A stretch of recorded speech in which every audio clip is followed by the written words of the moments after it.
John, obviously at the weekend, an announcement that sent shockwaves around the football world.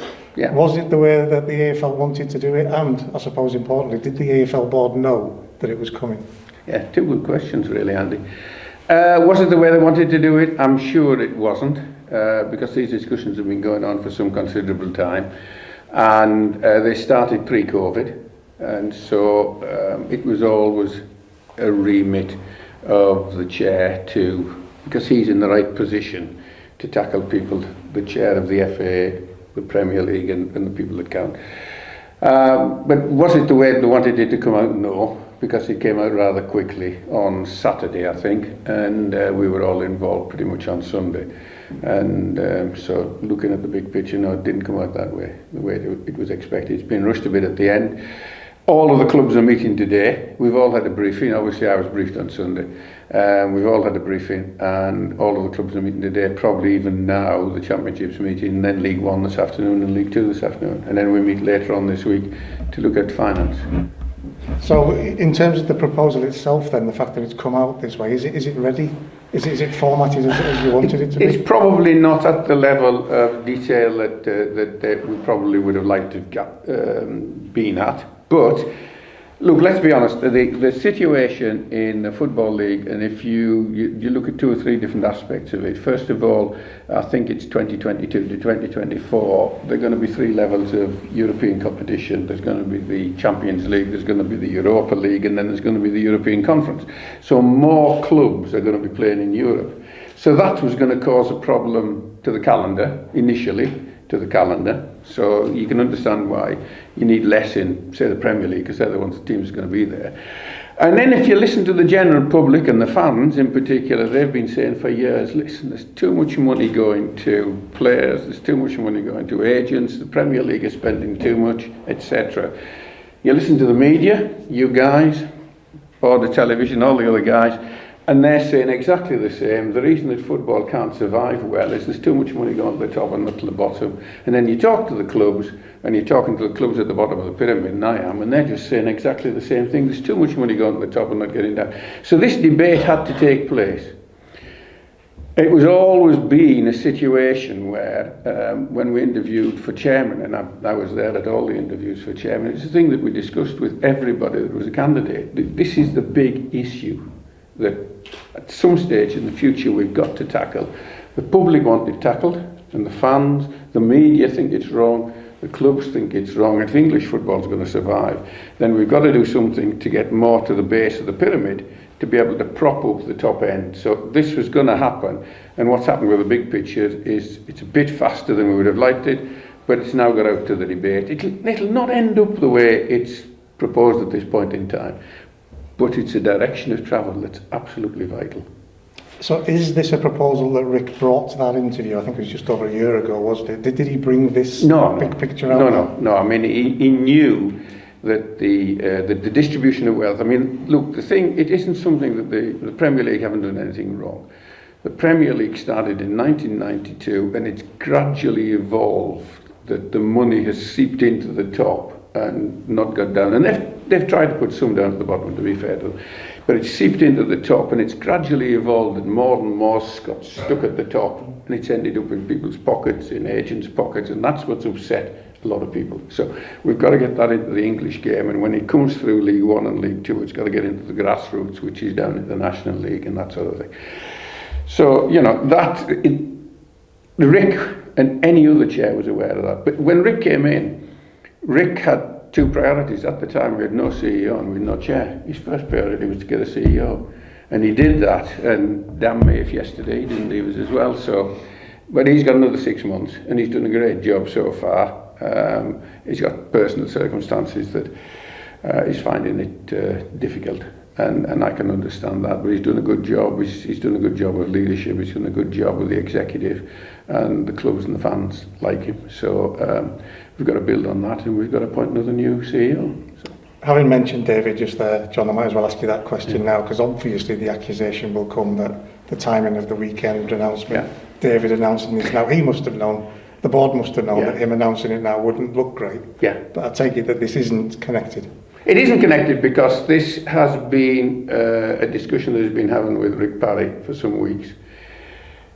If after, and let's just take the other bit, the big picture that was pushed onto us on Saturday because of somebody leaking it out. There was a deliberate leak at some stage, at some part of it. I won't go into where we think it happened, but that went out to the Telegraph. The Telegraph started to push timescales, and Sunday the whole thing rattled out. Now, because there was an awareness that Dave was leaving and that he was going to be handing his notice in, if it got into the big picture and the work that we're doing today with the clubs and the debate and what's going to happen in the next 10 days, and then said, oh, by the way, I'm leaving, that would have looked even worse, because that would have said, well, he hasn't even, you know, he's fallen out with them en route.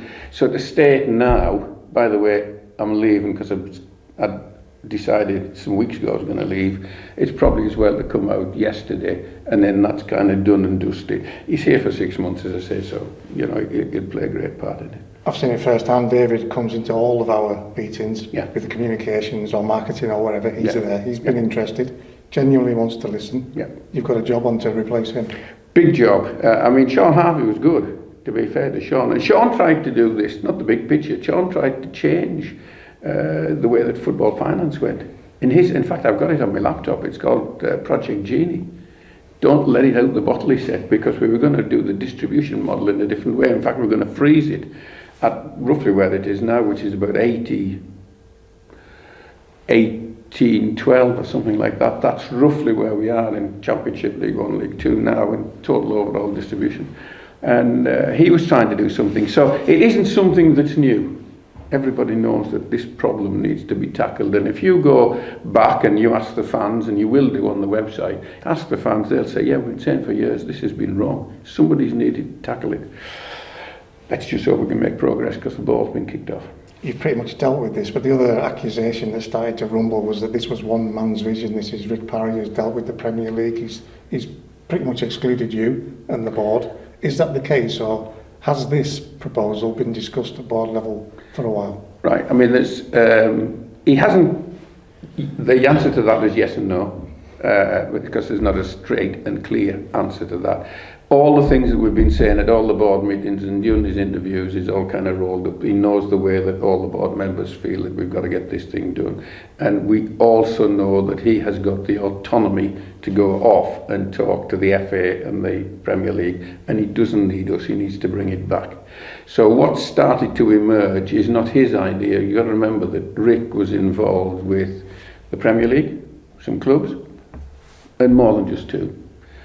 He's been inevitably been involved with the FA, whether they say they're going to put the golden share in and say veto it or not. He's been involved with the FA as well. Now, am I right in saying that veto is only to do with promotion relegation? I think it is. I'm not entirely sure, but it was started in 1992 when they set up the Premier League, that the FA have a veto because it was set up under what was called the tripartite agreement, the FA, which was then the Football League and the Premier League. And it was the, if you remember, it started off as the FA Premier League.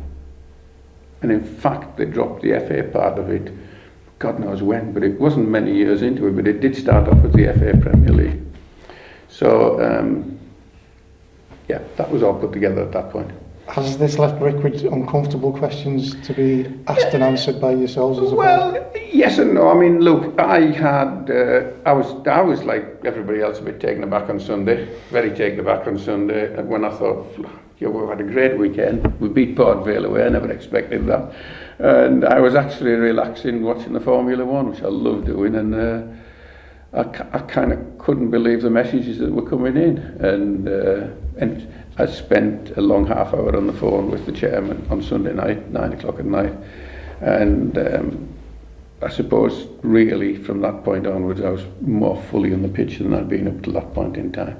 But it didn't surprise me because the direction of things that we've been discussing. So I mean, to say we're looking at it this way, and that was always going to emerge. And whatever emerges now will go back to the clubs, it'll go back to the 20 in the Premier League, and it'll go back to the 72 in the Football League, and the clubs will ultimately decide what they want to do. So it doesn't really matter whose idea and where it comes from.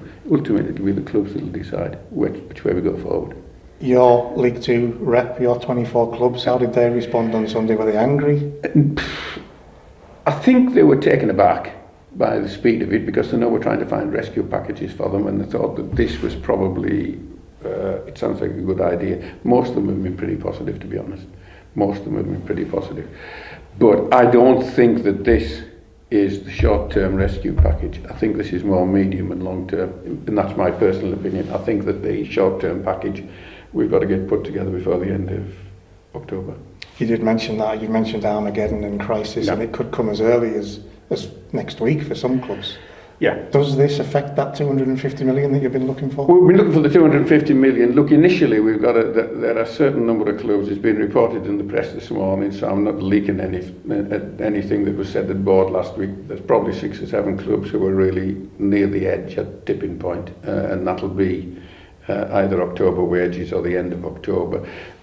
About this point in time, about today roughly, we get the second half of the Premier League solidarity monies coming in, which would have been paid in January, so all the clubs will have that run with today, probably yesterday or today, and that was to see them through October. But there are a number of clubs, and I will have a few that I represent, probably 3, probably 4. I asked in a meeting yesterday if I could have the names, and I'll get them tomorrow so I can support them. And we've got to put a rescue package together by the end of October, no matter what happens with Project Big Picture. We have to put a package together by the end of October that saves those clubs going forward. Now, by the end of November, that 3 or 4, 6 or 7 in total will have accumulated, and there'll be more. So we've got to get the rescue package put in. But we shouldn't do it with our backs to the wall and say we'll take the first option. And that's not what we've done. So, and I think that's the right thing not to do. You know. That leads into the next question I was going to ask, because let's be honest, the Premier League have got form. Yeah. They can use a stick to beat you and actually say, you know what we want. Yeah. Let's go there, or that 250 million, we might just sit on it. Yeah. I think, listen, I was in 3 meetings yesterday, 2 of them with Premier League colleagues. There's no animosity towards the EFL or the clubs. I think they really want to help League One and League Two. I think they've got a bit of a problem with the Championship side. That's inevitable. I think they really want to help. I think they will help. And I'm still confident that we will be able to, first of all, if we've got to do it ourselves, we'll help the clubs out by the end of October. Those that are in need, not everybody, but those that are in need. Then I'm pretty sure the Premier League will. The problem is at present that they are indicating that there's cash there, but the caveats are too big for the 72 to accept. And are these caveats away from the big picture caveats? Is it caveats that are completely separate to that? Yes, to a degree they are away from the big picture caveats. They're more the caveats that affect real-time issues now, like promotions, relegations, like player registrations and various things. And the big issues that some of the 72 wouldn't be able to sign up to, because you'd be signing away potentially a long future, and you couldn't do that. And when we've ever taken money from the Premier League, and they've done well, they have tried to get it down to us, we've done it against a background of we've accepted standard contracts, we've accepted EPPP, and we've done all sorts of things. So I think now we're a little bit more cautious. We can't sign our future away, despite the fact that our back's to the wall. So having seen the proposal as it's outlined, you've seen it in much more depth than what's been put in the papers. What's your view? There's a lot in it I like, because obviously the lower league clubs get a lot more money. The key thing is not to put it into the clubs and pay it out in wages. Cause the whole thing to spiral again. So no, there's a point. How do you protect against that? Do you then put in? We've done the first bit of protection. We've got a thing called salary cap. Yeah. So we've kind of taken the first thing in on the road towards sustainability. We've taken the first steps, and League One and League Two have done that. Championship are going to follow, and so yeah, there's a lot of things in the proposal that looks good. There's a lot of things in the proposal, in particular the power base going to the 9 longest serving clubs in the Premier League, that's going to cause some problems. But that causes the 20 problems as it is, because there's usually half a dozen at the bottom of the Premier League trying to run the other 14 anyway. So, I mean, they've got their own problems. So, and there's always got to be a way through this pyramid that the clubs from the bottom of the pyramid can actually percolate through to that golden prize of Premier League football, doesn't matter who you are. So there's always got to be a way through, and that's what makes a competition what it is, and they know that and we know that. From Ian Holloway all the way up to Oliver Dowden, there's been some really negative reactions. Yeah. Has that surprised the AFL? I was a bit surprised. I mean, most of the things that have come to me as a League Two rep have been relatively complimentary, and think that something in it. Ian Holloway has got his own views that are sometimes a bit radical, so that doesn't surprise me. Government, I've got to say, I'm not 100% sure that they fully understand the finance picture of football. They've got a fairly, and I understand where government are coming from, Oliver Dowden and DCMS have got a fairly standard approach to it, is that you appear to have money, so can you help yourselves? Now, I don't expect government to give us a blank cheque, and I don't expect government to write out a cheque, but I think government can help this football industry, because it's a key part of the community, and it's a key part of communities in England, and I think they can do it in other ways, and we are approaching them from that point of view. Oliver Dowden and even Boris Johnson, I think, has waded into it, his press secretary has. I'm not sure that they fully understand, so I think we've just got to keep ploughing on and try and educate more people about what's going on. Almost a threat from Oliver yesterday, where he said the government could step in and actually look at the governance of football top to bottom. Can he do that? Well, yeah, they could, and you could get a different form of governance coming in, and that's something that I think that we should be capable of governing ourselves. And but I think, look, as the more people that are educated in what's happening in football, the better. Any proposal comes with the outline that we've seen, and we're seeing a lot of percentages are getting thrown around, whether it's 8.5% to the FA in good causes, 25% of a revenue earned that will go to the EFL. What are these actual figures, John? Are you able to say what 25% of what? Well, you're looking at 25% of their media revenue, which is a huge sum of money, and if I was able to get a hold of the figures, I would get a hold of the figures. In fact, I've got some of them on paper, which I can let you have, so we can probably pull out what those figures are, but the big numbers, and it will flow down into the lower leagues, and that's what's most important, and when we've got to be able to govern it properly. A big worry, I suppose, from my point of view, I've watched the Premier League and I've watched them talk about for years now, taking some of these rights back for themselves. If we give the power to the Premier League, those clubs could, in theory, say, there's your TV deal today. Yeah. What we're going to do is we're looking at that, because we've got some big games we can sell ourselves here.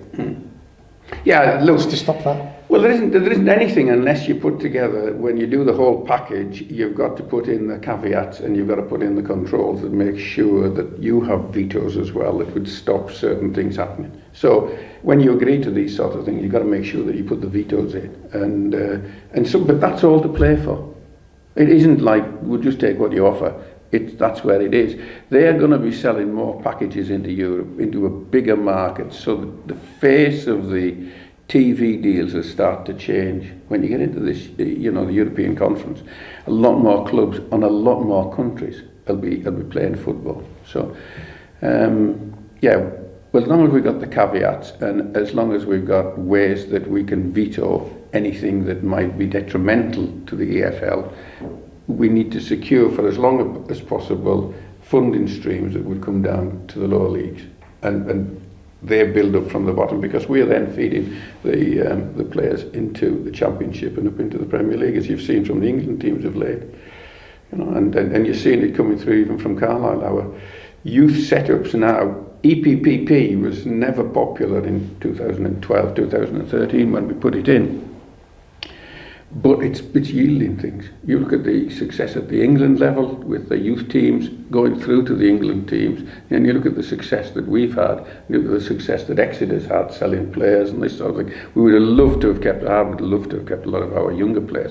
But that's not possible, because what's happened is we've got them taken from us and they've been able to move on. Branthwaite's a good example of that. We've got 2 or 3 at Leeds and so forth and so on. We've got Dean Henderson that's gone out, although he was pre-EPPP.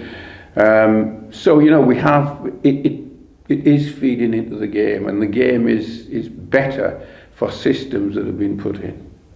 But these caveats, these vetoes, will they be strong? Will they be legally binding? Can we make it that strong that this power Yeah, I mean, they can't look. A veto is a veto at the end of the day, and you know the FA veto when they did the agreement is that if they don't agree to the promotion relegation situation, then it just doesn't work, and that's it. So the vetoes work, and we saw that in this pandemic. So yeah, if they're done in the right way, it's right. I suppose the question is, what's to stop it becoming 25% of absolutely nothing because they just bend the rules within it, and we're powerless. Well, that's true, but that's if you get into a case where you don't trust them. And look, it's got to be built on more than that. It's got to be built on trust. It's about English football, and currently it's about 92 professional teams.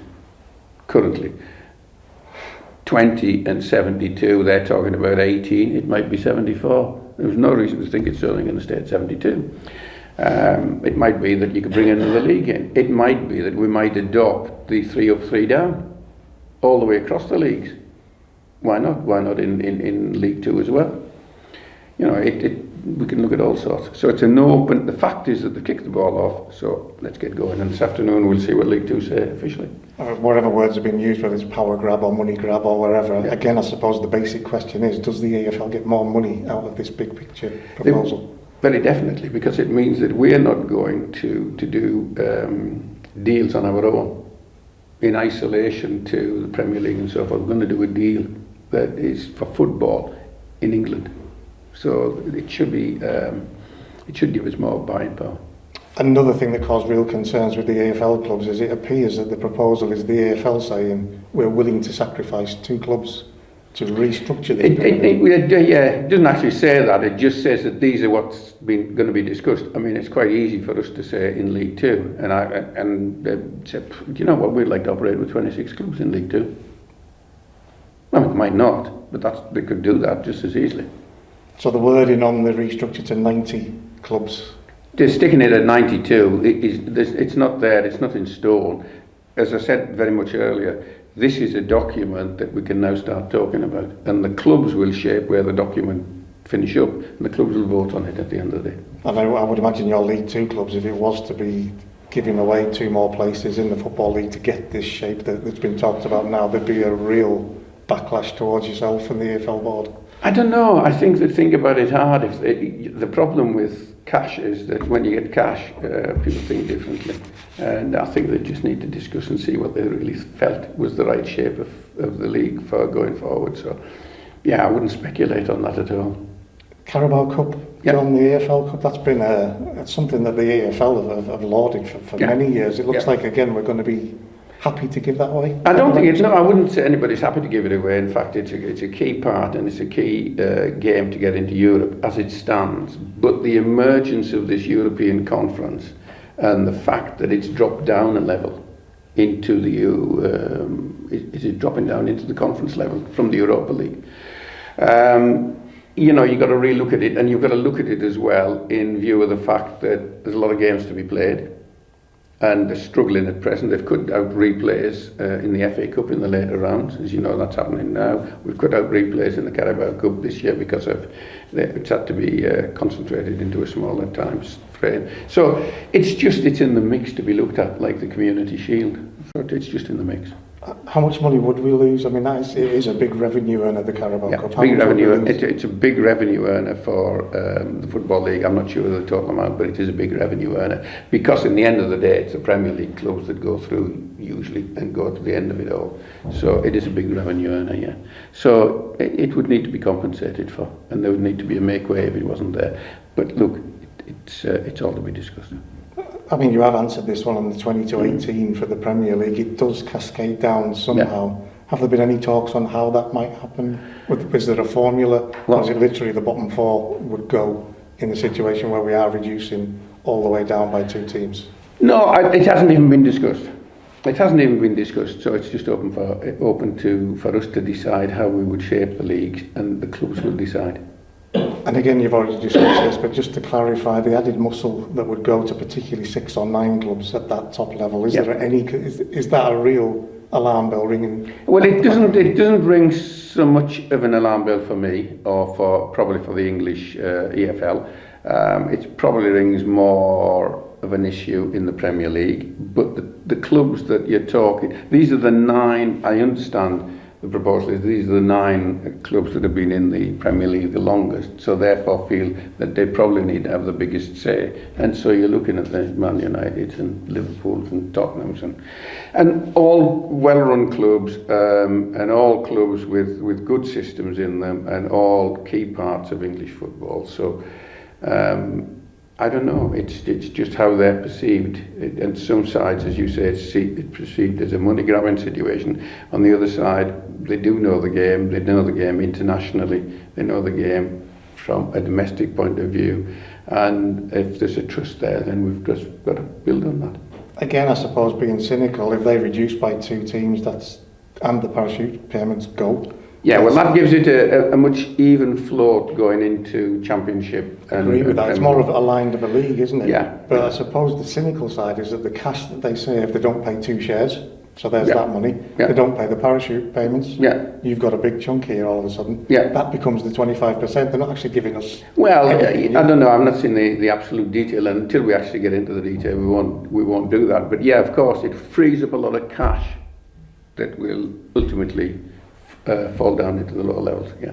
EFL trophy, maligned or not, there's £1 million comes from the Premier League for that. Yeah. The EPP that you've spoken about, yeah. cash comes for that. Yeah. Is that outside of this proposal? Well, yeah, the EPP one, we tend to do a professional game board, and the trophy we do a professional game board, and we decide that because it's specifically for the lower leagues, and the EPP is across the different academies, category 1, 2, 3 and 4, and so that's decided between the Premier League and the EFL, and we involved yesterday afternoon the FA, so they're fully aware of what cash is going into youth and into the trophy itself, because the trophy, remember, is to try and encourage some of the under-23 teams to play their players and get them used to playing men's football as well. So it's all kind of part of a big scheme.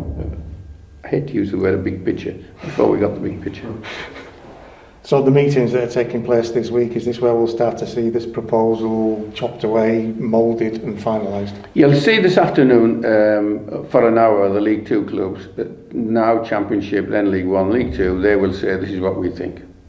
And then that'll all be taken away, and then we'll work from there on in. And the other meetings this week have got a bit to do with finance, to try and save in clubs to stop them going over the edge in this COVID situation. And just to round off this section, John, and thanks for being so honest. If this proposal hits the skids, doesn't get off the ground, is there a plan B? Is the AFL ready to go? I think this proposal, I think, will be it's the beginning, as I've said before, kicking the ball off. It'll not end up in the shape it is now, but it'll morph into something. And I think the fact that we're talking is a big positive. So it'll morph into something.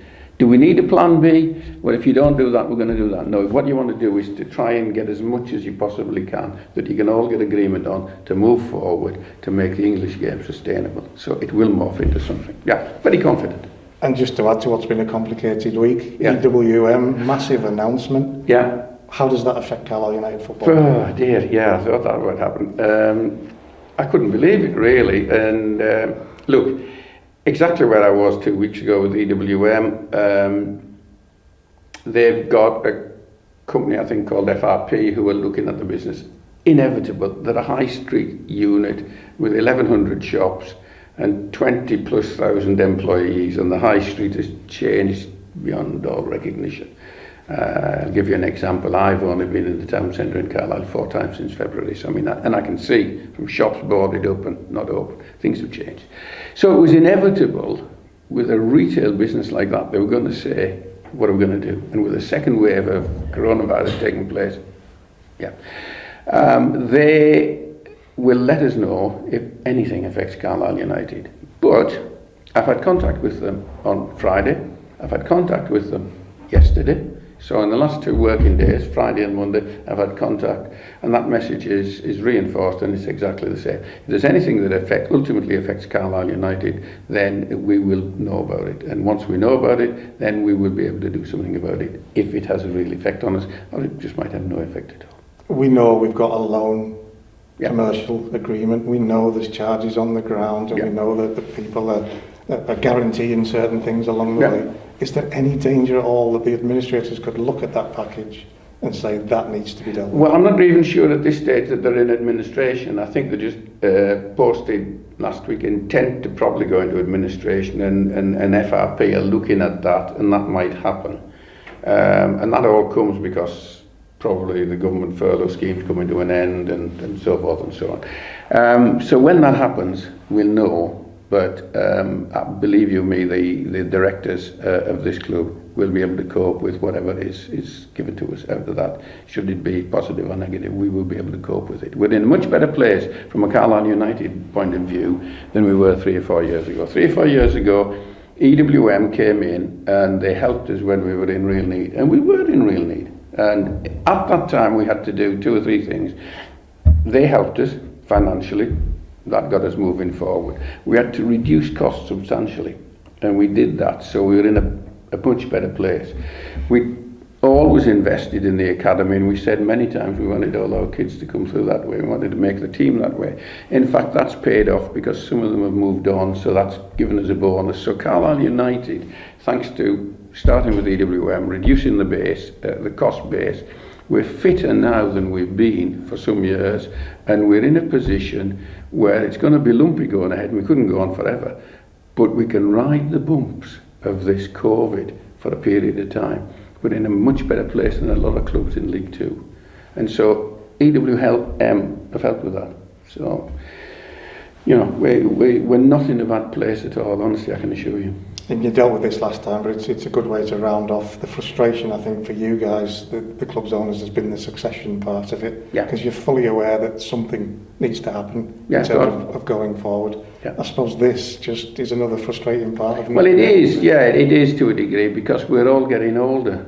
And I'm probably one of the youngest of the oldest ones, which is sad, isn't it? No, Steve Patterson's probably younger than me. Yeah, we do need to get a succession done, and COVID has kind of just put that on ice just a little bit, but we all expect to get through this COVID situation, and we expect to just move forward. So I mean, I'm just taking that this is going to be somewhere between 6 months and 9 months blip in the journey going forward. But yeah, we want to leave a stronger and better club than where we started.